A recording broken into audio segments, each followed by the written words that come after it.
on bills number 140017 and 140079. My name is W. Wilson Good Jr., Chair of the committee. I note that the quorum is present. To my left is Vice Chair of the committee, Majority Leader Curtis Jones. To my immediate right, Councilman Bobby Heenan. To his right, Councilman Mark Squilla. The title of bill number 140017, amending Chapter 2304 of the Philadelphia Code, titled Compensation for Members of Boards, Commissions, Committees, Councils by repealing bill number 100212, thereby returning the compensation for members of the Board of Revision of Taxes to the level existing prior to the passage of that bill under all terms and conditions. All in certain terms and conditions. The title of bill number 140079, authorizing transfers and appropriations for fiscal year 2014 from general fund, certain or all city offices, departments, boards, and commissions, the Water Fund, Department of Revenue, and the Grants Revenue Fund, Director of Finance, provisions for other grants to the general fund, certain or all city offices, departments, boards, and commissions, the Water Fund, the Department of Revenue, and the Grants Revenue Fund, the Department of Parks and Recreation. We will consider bill number 140017 first. Is there anyone to testify on that bill? Seeing none, we will move to bill number 140079.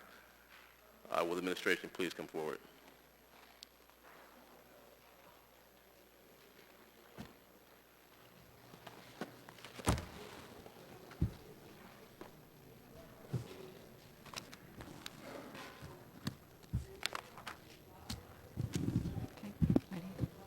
Good afternoon, Chairman Good and members of the Appropriation Committee. My name is Rebecca Reinhart, and I serve as the Budget Director for the City. I appear before you today to offer testimony on Bill number 140079. The administration is requesting a proposed transfer ordinance as detailed below in the amount of $32.4 million. This ordinance provides for a transfer within the general fund in the amount of $1.6 million, within the water fund in the amount of $60,000, within the grants fund an amount of $647,000, and a transfer from the grants revenue fund to the general fund in the amount of $30 million.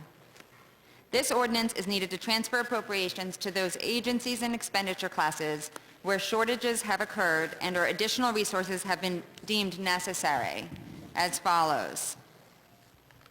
In the general fund, an additional appropriation to City Council for funding of contractual services in association with the proposed sale of PGW, and there will be an amendment offered on that item.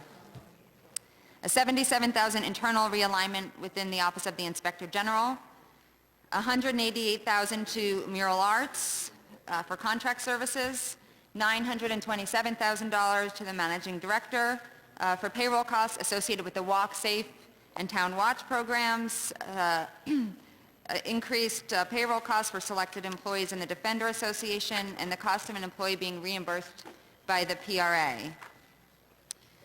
$5.9 million to the Office of Fleet Management for the purchase of EMS units and additional funding for vehicle fuel. $100,000 to the Office of Behavioral Health to fund the development of a strategic plan for people living with autism. $535,000 internal realignment within the Department of Parks and Recreation, with $160,000 going to Class 200 for software and various programs, and an additional $375,000 from Class 100 to 400 for the purchase of a specialized truck and computer hardware. $659,000 is recommended to go to the Department of Public Property, largely to fund the triplex contract, which is $643,000.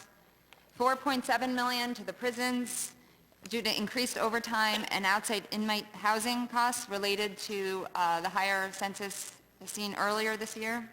$1.4 million to the Office of Supportive Housing to increase the budget for the Women Against Abuse Run Shelter. That's one time, as well as winter capacity. $3 million to the Department of L&I for increased demolition requirements. $520,000 to the Records Department, which will be backed by new revenues for professional services and office equipment.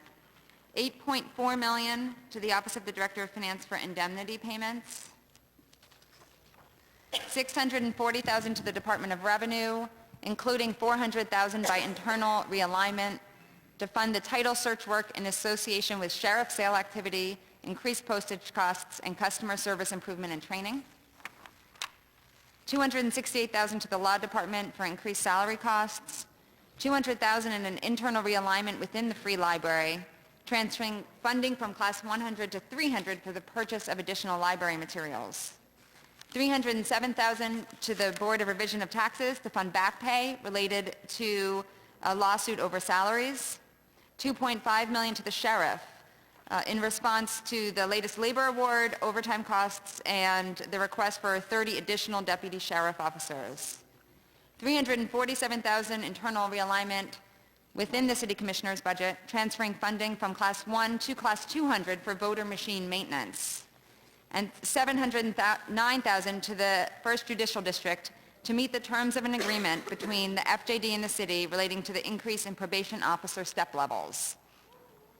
In the water fund, there's a $60,000 internal realignment, as I spoke about earlier, and in the grants revenue fund, $647,000 is going to the Department of Parks and Rec in order to appropriate the Act 13 unconventional gas impact fee grant for use toward various greenway rehabilitation projects. I respectfully request that you report these bills out of committee with a favorable recommendation, and I further request that the rules of council be suspended so as to permit first reading at the next session of council. I appreciate the opportunity to testify today, and I'd be happy to answer any questions you might have. Thank you for your testimony, Ms. Reinhart. Sure. Are there questions from members of the committee? Councilman Jones. Yes, is someone from DHS here? From, Department of Human Services. on which item? I don't think. On the $1.4 million that's being requested, Oh, the Office of Supportive Housing? yes. Oh, okay, I could request, there should be someone here. Yes, here comes Dana Mintz.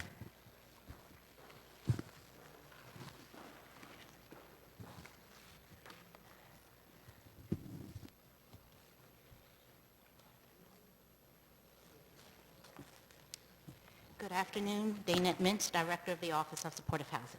How are you, Ms. Mintz? How you been? Good, thank you. Just a little information on the $1.4 million. And Sure.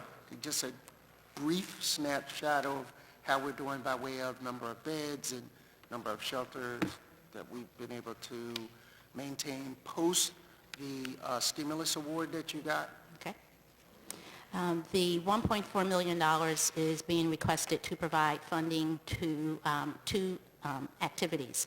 Women Against Abuse, there is an opportunity to open the second 100-bed domestic violence facility. If additional funding can be provided to complete renovations and cover the one-time only costs, the facility can be opened before the end of this fiscal year. And that's what the primary request is for, and $436,000 to cover additional costs for this winter. We increased our renter capacity primarily to try to avoid any single individuals who are living on the street or families who come into our facility asking for emergency housing from not being able to provide them with assistance. So we increased our emergency housing beds this year. We increased the beds by 136 beds for a total of 438 beds that we brought on specifically for the winter, December through March. In regards to our capacity, the winter initiative is really the safety net, if you will, for being able to address the pending need during the most precarious months of the year. So with this increased beds that we provided for the winter, we actually have been able to address the need. We have not had to turn anyone away. We increased beds for both single individuals and for homeless families. We took advantage of buildings that we identified as we were finalizing our ridge replacement strategy, and while the communities at large were not necessarily open to us housing single individuals year-round, we were able to use some of the facilities on a temporary basis. And that's the reason why we were able to do the additional beds this winter. And it has helped us to address the need. So we're actually holding our own. All right, I just remember you struggling during that Sure. time, and I'm glad to hear that we've increased the number of beds. And just to put a pin in the idea of whether, as we contract on the school buildings, and if you could look at that inventory to see if any of those could be converted. Wonderful. Would be something that we would be interested in asking you later in the Okay. budget process to give you a heads up. Okay, great. All right. We'll do so. And, Mr. Chairman, I just have one other question for public property. Thank you, Ms. Mintz.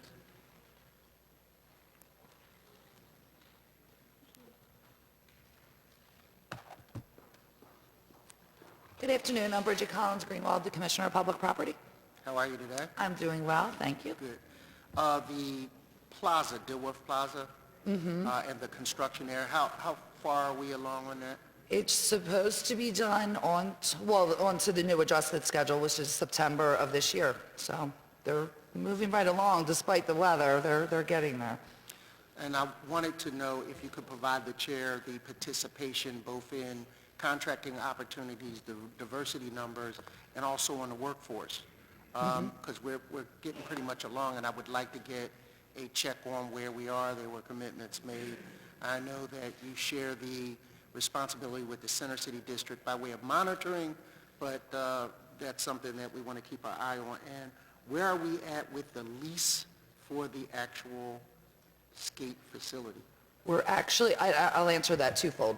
We do have monthly meetings that are chaired by OEO on the participation rights, so that's no problem. We can get you that, no problem. I'll submit them to the chair. As for where we are with the lease has been signed, but now what we're working on is an operations plan, which is a supplement to the lease, so we're negotiating with that with Center City District now. All right. When you say operations plan, what does that exactly? It's who's in charge of the maintenance of this, the utility piece, how much revenue sharing, things of that nature. So it's sort of a supplement to the lease, so we're negotiating with Center City District on that as we speak. Can you provide a copy of the lease to the chair as well as Sure.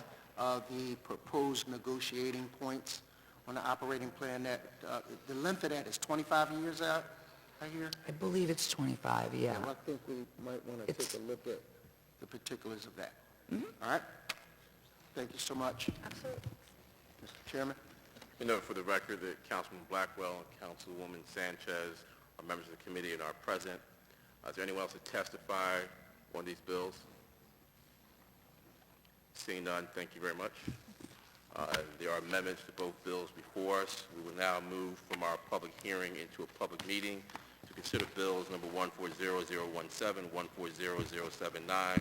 The chair recognizes Councilman Jones for a motion on the amendment to bill number 140017. Thank you, Ms. Oh, do you have? Okay. All right. Thank you, Mr. Chairman. I make a motion to consider the amendments of Bill number 140017. A copy of these amendments have been circulated to all members. All in favor? Aye. Those opposed? The bill is amended. The chair now recognizes Councilman Jones for a motion on bill number 140017 as amended. Thank you, Mr. Chairman. I make a motion to approve Bill number 140017 as amended and suspend the rules of council so as to hear this bill at our next scheduled meeting of council. All in favor? Aye. Those opposed? Bill number 140017 as amended is reported out of committee with favorable recommendation and suspension of the rules to allow first reading on next council session. The chair now recognizes Councilman Jones for a motion on the amendment to Bill 140079. Thank you, Mr. Chair. I make a motion to approve the amendment of Bill number 140079. A copy of these amendments have been circulated to all members on the committee. All in favor? Aye. Those opposed? The bill is amended. The chair recognizes Councilman Jones for a motion on bill number 140079 as amended. Thank you, Mr. Chair. I make a motion to approve amended Bill 140079 and to request a suspension of the rules to allow the reading of this bill at our next scheduled meeting of council. All in favor? Aye. Those opposed? Bill number 140079 as amended is reported out as committee with favorable recommendation and suspension of the rules to allow first reading. Our next council session concludes our public meeting. Thank you very much.